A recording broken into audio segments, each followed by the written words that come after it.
일반 계시와 특별 계시 제목으로 하나님의 말씀을 전합니다. 우리가 스스로 하나님의 모습을 볼 수 있는 게 아니라 하나님께서 당신의 모습을 보여주셔야지 우리는 하나님의 모습을 볼 수가 있습니다. 이것을 계시라고 하는데 한문으로 10개자의 보일시입니다. 열어서 보여준다는 겁니다. 우리 스스로 하나님의 모습을 볼 수 있는 것이 아니라는 거예요. 우리 스스로 하나님은 어떤 분이신지 우리 스스로 알 수 있는 것이 아니에요. 하나님께서 당신의 모습을 열어주셔서 우리에게 보여주셔야지 우리가 하나님이 누구신지를 안다는 겁니다. 이런 계시는 일반 계시와 특별 계시로 나눠지는데, 일반 계시는 오늘 말씀 중 1절에서 6절까지고 특별 계시는 7절에서 14절까지 말씀입니다. 먼저 일반 계시에 관해서 말씀드릴 텐데 1절 말씀 화면을 통해서 보십니다. 하늘이 하나님의 영광을 선포하고 궁창이 그의 손으로 하신 일을 나타내는도다. 우리말로 기록되어 있으니까, 우리 글자로 기록되어 있으니까 무슨 말인지는 좀 알겠죠. 그런데 의미가 뭘까? 하늘, 영광, 선포, 궁창 다 알죠. 그런데 의미가 있단 말입니다. 이게 무슨 말인가? 저 하늘은 사람의 작품이 아니라 하나님의 작품이야 라고 하늘이 말한다는 거예요. 하늘이 하나님의 영광을 선포해요. 하늘이 하나님의 영광을, 궁창이 그의 손으로 하신 일을, 그의 손으로 누구예요? 하나님이에요. 하나님의 손으로 하신 일이 무엇인지 궁창이 말한다는 거예요. 저 하늘은 사람의 작품이 아니라 하나님의 작품이야. 하늘이 말해요. 궁창이 말해요. 2절 말씀을 보실까요?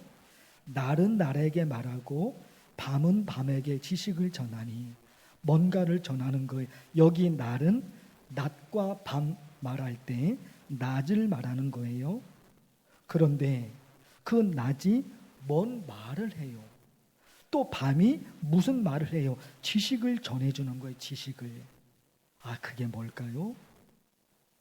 하늘의 태양이 말하고 밤에 반짝이는 별들이 말해요.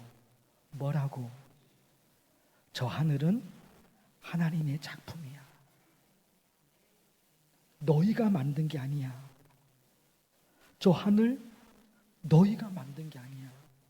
저 하늘 어쩌다가 만들어진 게 아니야. 하나님이 만드신 거야. 그렇게 말한다는 거예요. 하늘의 태양이 말하고 밤에 반짝이는 별들이 말해. 하나님이 만드신 거야. 어쩌다가 만들어진 것이 아니야. 하나님이 만드신 거야. 3절과 4절도 보실까요? 언어도 없고 말씀도 없으며 들리는 소리도 없으나, 안 들려요. 언어가 없어요. 말씀이 없어요. 들리는 소리가 없어요. 그런데 그의 소리가 온 땅에 통하고, 이 무슨 얘기일까요? 들리는 소리가 없는데 어떻게 그 소리가 통하냐 말이에요. 하늘이 무슨 말을 하거나 구름이 무슨 말을 하거나 그거는 아니지요. 바람이 무슨 말을 한다? 그거는 아니에요. 나무가 무슨 말을 한다? 그것도 아닙니다. 그런데 있잖아요. 하늘이 자기에게 뭔가를 말하는 것처럼 느껴지는 사람들이 있단 말입니다. 소리가 안 들려요. 바람 소리는 들지만 바람이 어떤 말을 하는 건 아니잖아요. 구름이 흘러가지만 그 구름이 어떤 말을 하는 게 아니라 말입니다. 그런데 느껴지는 사람이 있어요. 느껴지는 사람들이. 윤동주 시인의 서시를 볼까요? 들어보십시오. 잘 아시죠? 죽는 날까지 하늘을 우러러 한 점 부끄러움이 없기를 잎새에 이는 바람에도 나는 괴로워했다. 나뭇잎 사이로 작은 바람이 불어오는데 나뭇잎을 스치고 지나가는 바람 소리를 듣고 괴로워했어요. 나뭇잎, 그죠? 바람 소리가 스쳐진다고 한단 말이에요. 그 바람 소리를 듣고 마음이 괴로워. 이게 무슨 얘기예요? 왜 마음이 괴롭습니까? 바람 소리가 들리는데 왜 마음이 괴로워요? 하늘의 아름다움 앞에서, 자연의 아름다움 앞에서 아름답지 못한 자기의 모습을 보니까 괴로운 거예요. 자연은 이렇게 아름다운데, 하늘은 이렇게 아름다운데 아름답지 못한 자기의 모습이 보이는 거예요. 그래서 괴로운 거예요. 너에게 부끄러운 모습이 없니? 너 그렇게 살면 안 되잖아. 나뭇잎 사이로 부는 작은 바람이 하나님의 음성처럼 들리는 거예요. 그러니까 소리는 없어요. 언어는 없어요. 들려지는 말은 없어요. 그런데 들려지는 거예요. 잎새에 이는 바람에도 나는 괴로운 거예요. 그게 바람 소리예요. 바람 소리가 언어가 아니잖아요. 바람 소리가 말이 아니잖아요. 그러나 그것이 느껴지는 사람들이 있다니까요. 그 바람 소리. 그런가 하면 하늘을 보고 자연을 보고 하나님을 찬양하는 사람들이 있어요. 그렇죠? 주 하나님 지으신 모든 세계 내 마음속에 그리워 볼 때 하늘의 별 울려 펴지는 뇌성 주님의 권능 우주의 찬美찬란하게 빛나는 별빛을 바라보면서 아름답다 아름답다 그런 말을 할 때가 있지요. 그런데 여기서 그치지가 않아요. 참 아름답다 여기서 그치 아니에요. 아 하나님의 작품이구나. 하나님이 만드셨구나. 하나님이 하늘의 별을 만드셨구나. 하나님의 영광을 노래하게 되는 거예요. 자연을 보고 숲속이나 험한 산골짜기에서 지저귀는 저 새소리들과 고요하게 흐르는 시냇물은 주님의 솜씨 노래하도다. 고요한 숲속에서 새들이 지저귀는 소리가 들려요. 시냇물이 흐르는 소리가 들려요. 그 소리를 듣고 고요하다, 아름답다. 거기서 그치는 게 아닌 거예요. 거기서 그치지 않고 지저귀는 새소리와 흐르는 물소리가 짹짹 혹은 졸졸 그렇게 들리는 것이 아니라 하나님의 영광을 찬양하는 소리로 들린다 말입니다. 물소리예요. 새들이 지저귀는 소리예요. 그게 언어가 아니잖아요. 그게 말이 아니잖아요. 그게 무슨 말인가 모르잖아요. 언어가 아니고 말이 아니니까. 그냥 짹짹거리고 그냥 졸졸 흐르는 시냇물인 거예요. 짹짹거리는 지저귀는 새소리입니다. 그런데요. 그 새소리가 그 시냇물 흐르는 물소리가 그냥 그렇게 졸졸 혹은 짹짹 그렇게 들리지가 않아요. 아, 저 새도 하나님을 찬양하는구나. 저 물도 하나님을 찬양하는구나. 이렇게 들려지는 사람들이 있는 거예요. 놀랍죠. 화가나 조각가가 작품을 만들어서 전시하는데 그 작품을 보는 사람들이 별 반응을 보이지가 않아요. 그러면 그 작품을 만든 사람이 마음이 상해요. 내가 만든 건데 사람들이 별로 안 좋아하는구나. 내가 만든 건데 사람들이 별로 안 좋아해요. 마음이 상하죠. 그러나 그 작품을 보는 사람들이 감탄하면 그 작품을 만든 사람이 기분이 좋아요. 내가 만든 건데 사람들이 좋아하잖아요. 그러니까 나도 좋아하는 그분들의 모습을 보고 그분들의 흐뭇한 그걸 보고 그걸 만든 내가 너무너무 기쁘다 말입니다. 이런 모든 게 있잖아요. 하나님과 우리와의 관계 속에 다 섞여져 있어요. 하나님이 하늘을 만드셨고 하나님이 바다를 만드셨고 하나님이 땅을 만드셨습니다. 그 만드신 하나님의 작품을 보고 내가 감탄해요. 거기다가 있잖아요. 이것도 하나가 있는 거예요. 왜 만드셨을까? 왜 하나님이 하늘을, 땅을, 바다를, 자연을 왜 하나님이 만드셨을까? 나를 위해서 만드셨다는 거예요. 하나님이 하나님을 위해서 만든 것이 아니라 하나님이 나를 위해서. 이사야 40장 말씀 들어보십시오. 너희는 눈을 높이 들어 누가 이 모든 것을 창조하였나 보라. 하나님이 물으시는 거예요. 너 저 하늘을 누가 만들었는지 너 아니? 저 바다를, 이 땅을 누가 만들었는지 너 아니? 내가 만들었어. 그리고 이어집니다. 너 내가 왜 그 하늘을, 내가 왜 그 땅을, 내가 왜 그 달을 만들었는지 너 알아? 너를 위해서 만들었어. 너를 위해서 만들었어. 이것이 하나님의 마음이에요. 이것이 하나님의 마음인데 우리가 하늘을 보면서 하나님이 나를 위해서 하늘을 만드셨구나. 하나님이 나를 위해서 땅을 만드셨구나. 이렇게 감탄하면 하나님은 어떠실까요? 하나님은 어떠실까요?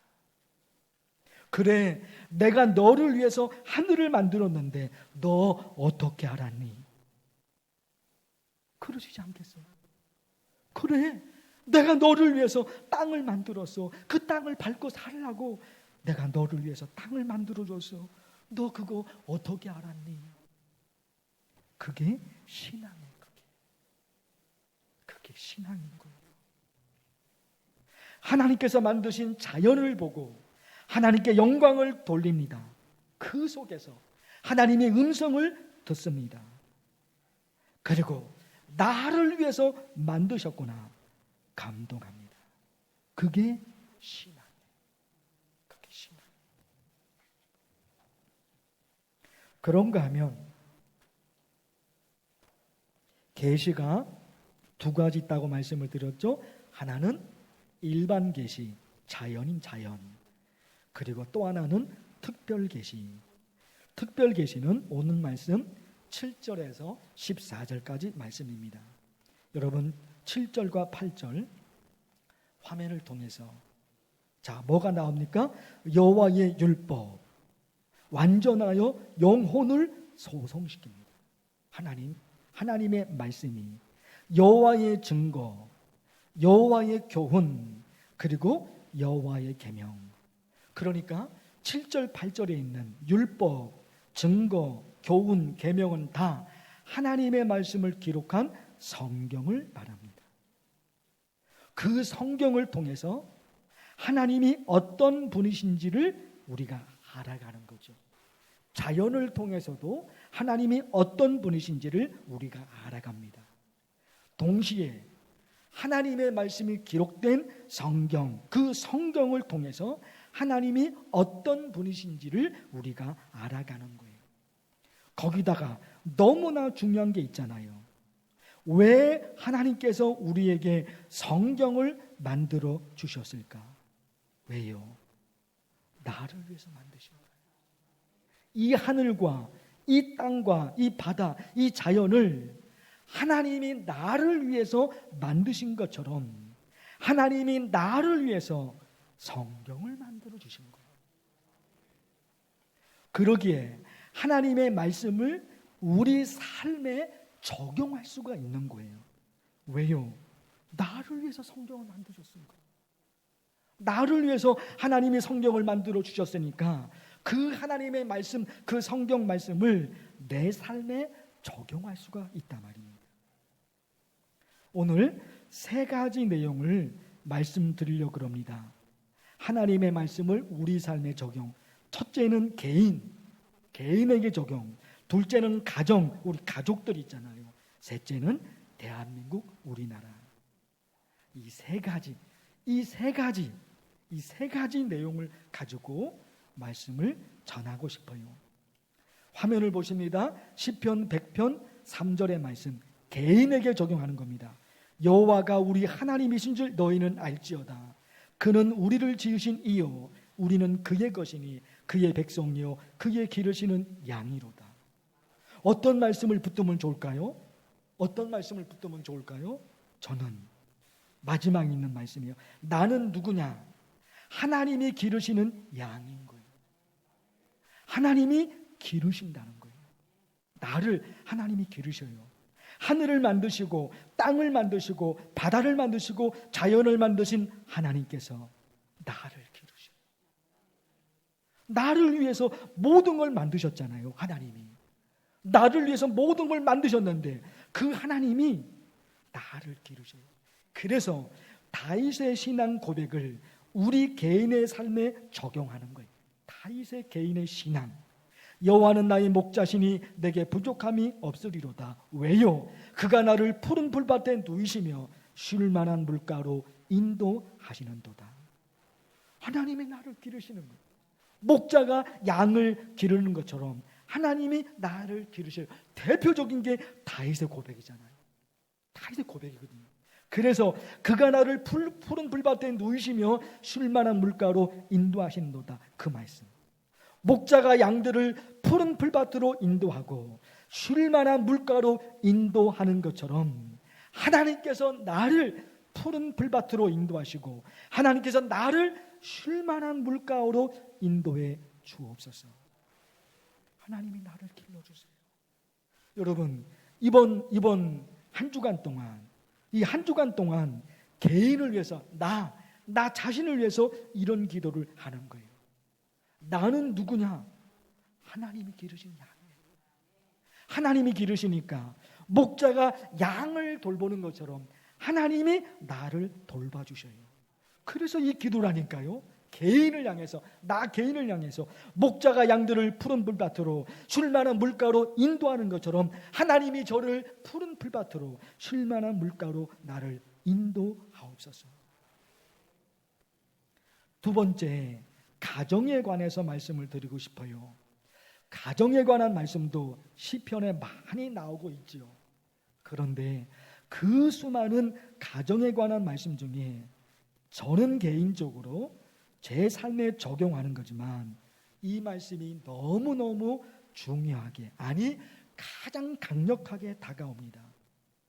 누가복음 8장, 귀신에 사로잡혀서 사랑하는 가족이 있는 집에서 살지 못하고 미친 사람처럼 무덤에서 사는 사람이 있었죠. 예수님이 그 사람에게서 귀신을 쫓아내시고 말씀하십니다. 이거 지금 말씀하고 싶은 거예요.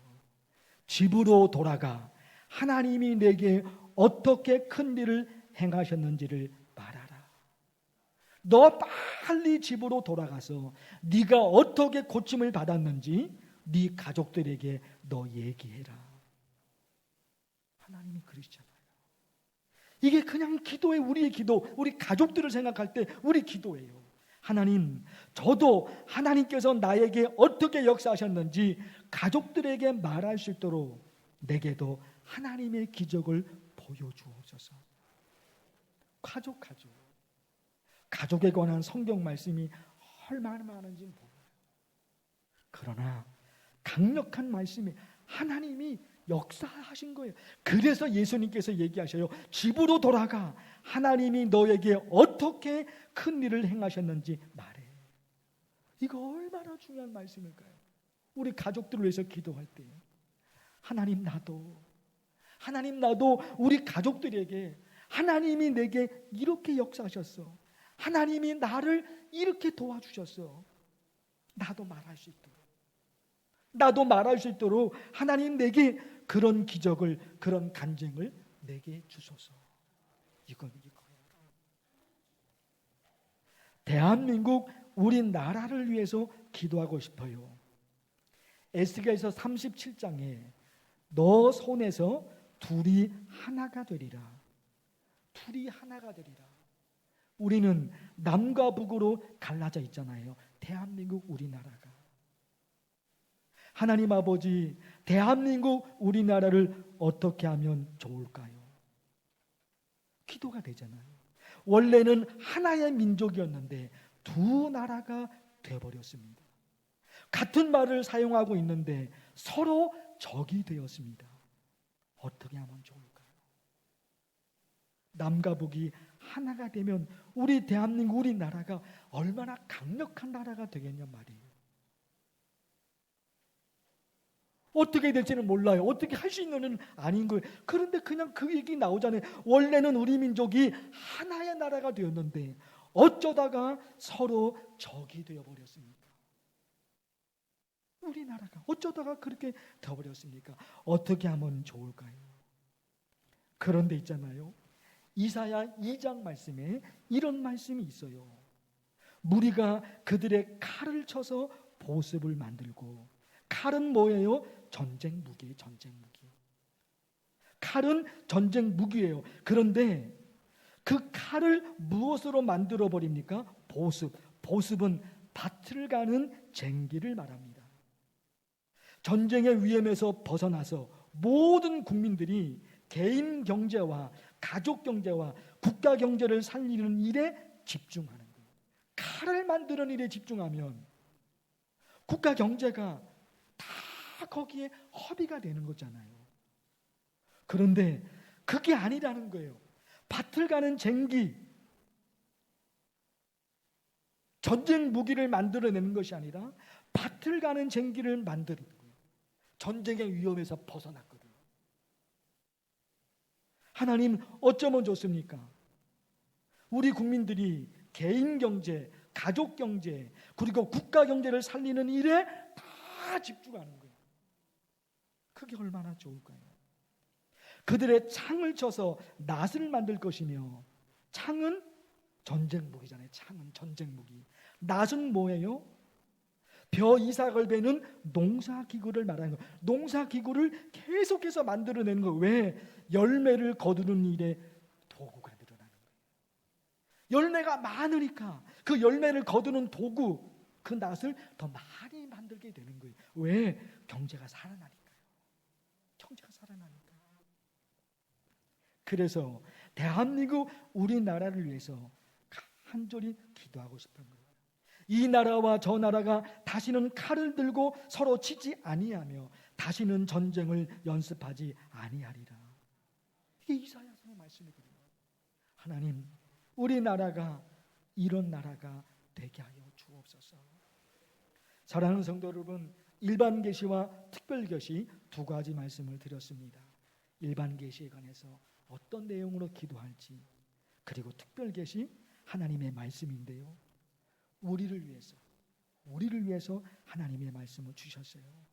개인에게 그렇게 적용하시고, 가정에게 적용하시고, 대한민국 우리나라에 적용하셔서 하나님의 은혜가 넘치는 우리가 되기를 간절히 축원합니다. 하나님 아버지, 하나님의 말씀을 들었습니다. 이 말씀의 은혜가, 이 말씀의 축복이, 이 말씀의 기적이 만나교회 성도들, 그리고 우리 가정, 그리고 대한민국 이 땅에 일어나게 하옵소서. 예수님의 이름으로 기도하옵나이다.